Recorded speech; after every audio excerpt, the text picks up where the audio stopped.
এবং আপনারা লক্ষ্য করেছেন যে র্যাব এবং এপিবিএন তথা বাংলাদেশ পুলিশ ঐক্যবদ্ধভাবে কাজ করছে এবং যে কোনো নাশকতা ধ্বংসযজ্ঞের বিরুদ্ধে আমাদের জিরো টলারেন্স এবং সর্বোচ্চ তৎপর আছে।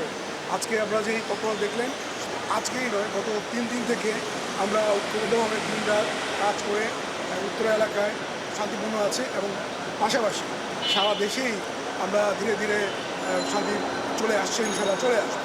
এবং জনগণ ধৈর্য ধরুন, দেশে কারফিউ চলছে, তারা যেন আইন মেনে চলে এবং তাতে করে তাদেরও নিরাপত্তা নিশ্চিত হবে।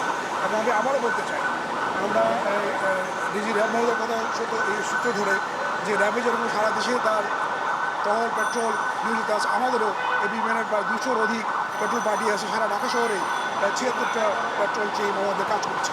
ফলে আমরা আবারও শক্তভাবে বলতে চাই, এই ধরনের নাশকতা কোনো মতেই সহ্য করা হবে না এবং এর বিরুদ্ধে সর্বাত্মক প্রতিরোধ এবং আইনগত ব্যবস্থা আমরা গ্রহণ করব। আমাদের সবাইকে ধন্যবাদ।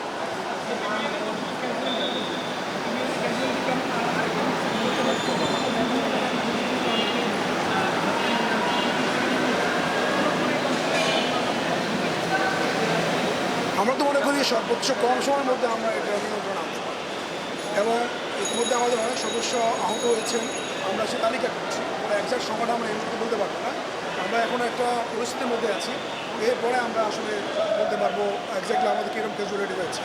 তবে আমরা এতে আমাদের সদস্যরা পূর্ণ মনোবল নিয়ে উজ্জীবিত আছে এবং দেশপ্রেমের চেতনায় তারা ঐক্যবদ্ধ যে ধ্বংসযজ্ঞ চালানো হয়েছে, এটা কোনো সুস্থ মানুষ এটা সহ্য করতে পারে না। ফলে এদেশের কোনো মানুষ এটা সহ্য করতে পারে না।